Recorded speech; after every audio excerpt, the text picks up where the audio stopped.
Merci d'être resté avec nous pour ce dernier quart d'heure d'émission. Nous allons vous parler de l'alimentation des adolescents. Vaste programme. Ils avalent du sucre et du gras sans conséquence jusqu'au jour où les hormones sont en ébullition et ne pas manger équilibré peut avoir de nombreuses conséquences.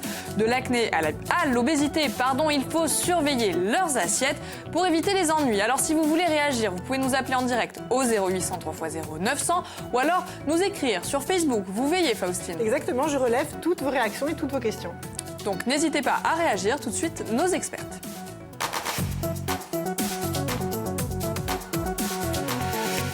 Nathalie et Célia, bienvenue. Merci. Bonjour. Bonjour. Nathalie, on va commencer avec vous. Prévost, vous êtes infirmière relaxologue. Absolument. Et vous officiez désormais sur le plateau avec Célia Sarossi. Alors Célia est nutritionniste. Oui. Vous êtes également ingénieure en agroalimentaire. Alors pour ceux qui auraient raté la petite anecdote, j'adore la rappeler. J'ai changé de voie puisque j'ai travaillé dans l'agroalimentaire et que je me suis rendu compte de ce qu'on essayait de nous faire manger. Et donc j'ai voulu plutôt m'occuper des gens plutôt que d'essayer de leur vendre des produits. Pas forcément terrible, très adaptés pour leur santé. Donc ça, c'est fait. Alors, il n'est pas toujours facile d'adopter une alimentation équilibrée. Qui plus est, à l'adolescence, mal manger peut avoir des conséquences. Alors, ça va osciller entre l'acné, les problèmes de poids, le surpoids, l'obésité, éventuellement des troubles du comportement alimentaire également. D'où l'importance de faire extrêmement attention à ce que nos ados mangent. Ça représente quand même de nombreux changements. À l'adolescence, oui, au niveau hormonal, il se passe beaucoup de choses. Il y a beaucoup de phénomènes qui rentrent en ligne de compte. Et puis, c'est le moment aussi où on essaye de faire voler en éclats le modèle familial. Donc, là, je vais faire ma vieille rabat-joie, il n'écoute rien. Il mange n'importe quoi. C'est un peu caricatural, mais c'est ça quand même. Mais c'est un peu vrai. C'est un peu ça. D'accord. Alors, c'est la période, finalement, où il va falloir leur réapprendre à manger équilibré. Il faut essayer quand même de garder un certain cadre. Alors ça peut être intéressant de faire appel à un professionnel de santé, un thérapeute pour faire le médiateur au niveau de la cellule familiale. Mais du coup, il faut effectivement essayer de maintenir un certain cadre. Et ça, c'est vraiment important. Parce que le problème, c'est qu'on les a pas sous la main, si je puis dire, en journée. Et c'est le moment où ils vont pouvoir manger n'importe quoi. Tout à fait. Dans la journée, on sait on appelle ça le vagabondage alimentaire. On mange toute la journée, on boit toute la journée, des choses sucrées de préférence et on mange des choses grasses en particulier. Donc du coup, ça reste assez compliqué. Faustine. À ce propos, on a justement une réaction d'une internaute qui nous dit « Même si on leur apprend à manger équilibré dès leur plus tendre enfance, je ne sais pas pourquoi, ils ont tendance à aller vers les chips et la nourriture grasse. Pourquoi ?» Parce que c'est bon. On peut l'avouer, ça. Alors. Bah oui, quand même. En termes de goût, c'est bon. Après, c'est effectivement ça. Le modèle familial, il est là, il est présent. Il y a une éducation alimentaire.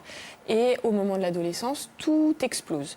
Mais ceci dit, on sait que le modèle, l'éducation des parents revient après. Mais il y a cette période difficile de transition. Où c'est terrible. Où c'est assez terrible. Vous avez parlé des troubles du comportement alimentaire. Tout à l'heure, vous avez des chiffres qui sont assez éloquents. Tout à fait. Pour les adolescentes en particulier. Donc les filles. Tout à fait. 40% d'entre elles, entre 13 et 19 ans, se trouvent trop grosses. Ça fait quand même beaucoup, au final. Et ça ne reflète pas la réalité. Et ça ne reflète pas la réalité, puisqu'on sait qu'en Corse, en particulier, on a 21% des adolescents qui sont en surcharge pondérale.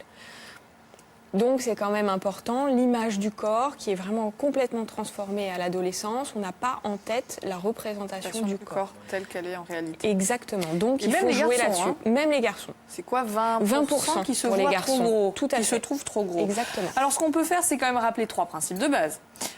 L'activité physique. C'est essentiel pour la dépense énergétique, mais également pour la représentation du corps. Tout ce qui est expression corporelle, la danse, les sports de combat, le taekwondo, etc. Tout ça, c'est vraiment très important pour mieux assimiler son corps, mieux se le représenter dans l'espace. Et j'ai envie de dire, c'est encore plus intéressant à l'adolescence, puisqu'il y a cette espèce de trop-plein d'énergie qu'il va falloir évacuer. Tout à fait. Et il vaut mieux l'évacuer sur une activité physique que sur un problème de compulsion alimentaire. Voilà, exactement. Tant qu'à faire. Ou sur des tablettes ou des jeux vidéo aussi. Exactement. Parce que c'est un peu l'âge aussi de repli sur soi. Voilà. Et ça peut donner aussi du surpoids, du coup, puisqu'on Oui, il n'y a plus d'activité. On ne bouge pas. Donc, oui, c'est un cercle vicieux. Ouais. D'accord. Alors, l'autre principe de base, c'est manger des légumes. Et là, je vous dis bon courage. Oui, mais pas forcément, parce qu'on peut quand même aimer les légumes, ça peut marcher. En tout cas, il faut continuer à le proposer à la maison. On sait que le repas du midi, soit il est imposé via la cantine, soit il est pris hors foyer. Donc, du coup, on sait que le repas du midi, a priori, il est perdu en termes d'équilibre alimentaire. Mais l'équilibre alimentaire, c'est sur toute la journée, voire sur plusieurs jours. Donc, on peut incorporer des légumes, autant que possible des légumes que les ados aiment, tant qu'à faire. Mais lesquels? La base, c'est tomates, salade, haricots verts, voilà, avec ça. Quelqu'un vient de me souffler à l'oreille les frites, hein. Je vous répète. Ça ne marche pas, ça ne marche toujours pas. Oui, Faustine. Oui, on a une réaction de Julien Garibaldi qui nous dit « Les gens mangent selon leurs moyens ». Est-ce que c'est vrai? Alors, c'est vrai, pas forcément. Quand on regarde les caddies des gens au supermarché, on voit les caddies qui sont remplis de choses que je qualifierais moi de malbouffe. Si je vois des biscuits, des sodas, des chips, on y revient, tout ça, c'est un budget. Et si on basculait ce budget-là sur des fruits, des légumes, des céréales, on mangerait mieux, plus sainement, on serait plus rassasié et on aurait moins de troubles du comportement alimentaire parce que ça c'est tout de suite consommable et il n'y a pas de cuisine, donc on pioche dedans, on mange, on s'arrête plus. Donc ce que vous appelez le vagabondage alimentaire et qu'il faut bannir à tout prix, c'est le grignotage. Exactement, c'est tout ce qui est en dehors des repas principaux.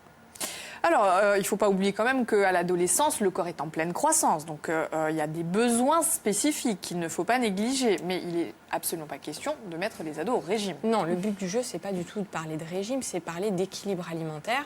L'adolescent en pleine croissance, il a besoin de 2500 calories minimum pour se développer, grandir, etc. L'adulte, si on fait une comparaison, on est à 2000 calories par jour. Donc, c'est même... Voilà, c'est même plus. Donc, il a besoin de manger, il n'y a pas de souci. Il mange, l'ado, il faut qu'il mange. On ne va pas le priver de manger.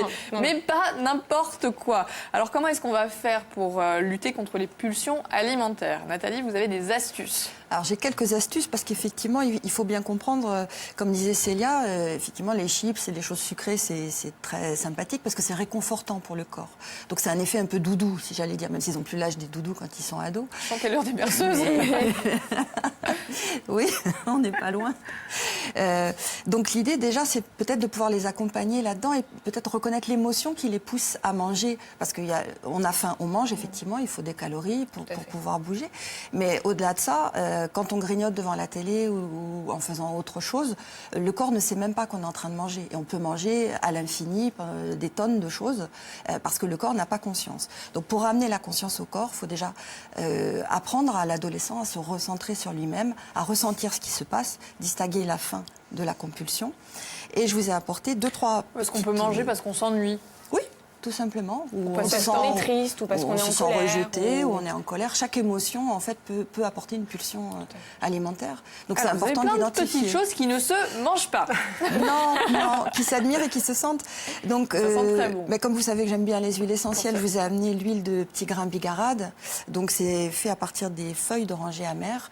Et juste le fait de la sentir ou de l'appliquer sur les poignets, comme je vous ai souvent montré, et de sentir, c'est une huile qui permet de s'adapter. Donc déjà, elle est déstressante. Et elle est parfaitement adaptée à cette période de transition qu'est la puberté où l'enfant ne se reconnaît plus tout à fait dans son corps, cette nouvelle personnalité qui émerge. Donc ça peut vraiment l'aider à poser les choses, à déstresser. Alors c'est une goutte suffit. Hein. Une goutte suffit. On peut même la mettre dans un peu d'huile et masser le plexus solaire quand vraiment il y a une angoisse qui peut prendre l'adolescent. Voilà, avant un examen, s'il a des difficultés à s'endormir, ça peut être vraiment une ressource intéressante. Une goutte sur les poignets, et on frotte et ça... Absolument. Alors l'intérêt sur les poignets, alors il faut que l'enfant par contre ait plus de 12 ans pour les huiles essentielles. Oui, on fait attention avec les huiles essentielles. Voilà. Mais cet endroit, la peau est épaisse, normalement il n'y a pas de souci. Et puis je vous ai apporté ma petite boîte anti-grignotage. Donc où on mélange un peu de bâton de cannelle, de la vanille du Mexique et des écorces d'orange corse. Alors moi je suis désolée Nathalie, mais ça m'a ouvert un appétit parce que ça me fait penser à une salade de fruits. Je peux vous dire pourquoi. C'est parce qu'en fait, vous n'êtes pas sur un principe là tout de suite de compulsion alimentaire. Il est 13h et vous avez faim. Et on a faim. Ouais, donc la faim, il faut manger. On est d'accord. Là, je parle plutôt on rentre chez soi en fin de journée, on a le petit coup de fatigue, on n'a pas goûté correctement. Donc on a un peu ce vide. Cela dit, ça rebooste. Hein. Oui, c'est dynamisant, c'est très dynamisant. La cannelle est vraiment Je le garde. Un bon associé.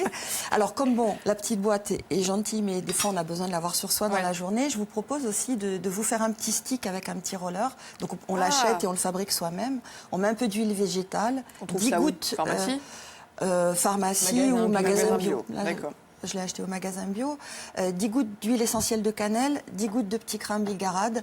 Vous fermez avec la petite bille et vous pouvez le sentir discrètement, Et on le met l'avoir dans le la sac, poche, ou dans la poche. ou le mettre aussi sur les poignets. Du coup, c'est dilué.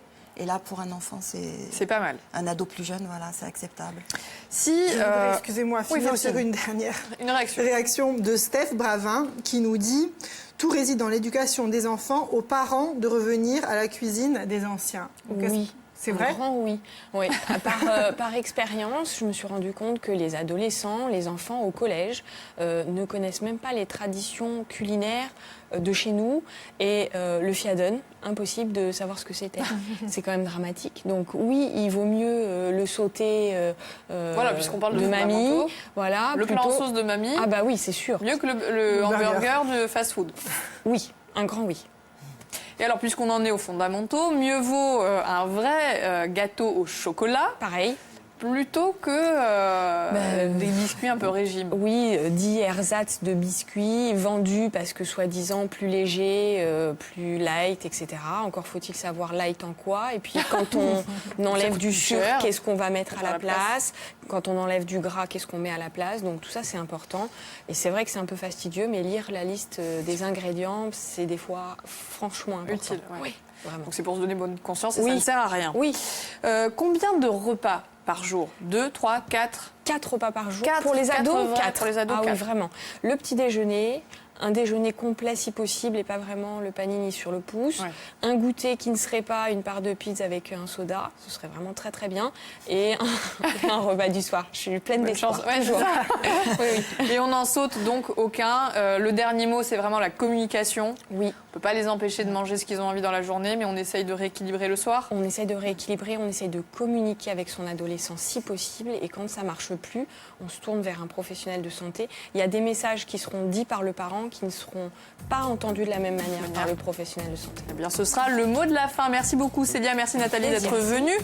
Faustine, on se retrouve demain. Nous, on va parler d'autre chose. On va parler maquillage. C'est notre experte Véronique Dodoli qui va nous expliquer comment nous maquiller les yeux. Elle le fait extrêmement bien et vous pourrez prendre des notes. Je tiens d'ailleurs à remercier, ça n'a rien à voir, Marc-Antoine et Jean-André pour les images qu'ils ont réalisées pour illustrer l'émission ce soir. Philippe Martinetti pendant le 20h. Moi, je vous souhaite une excellente fin de journée. À demain. Ciao.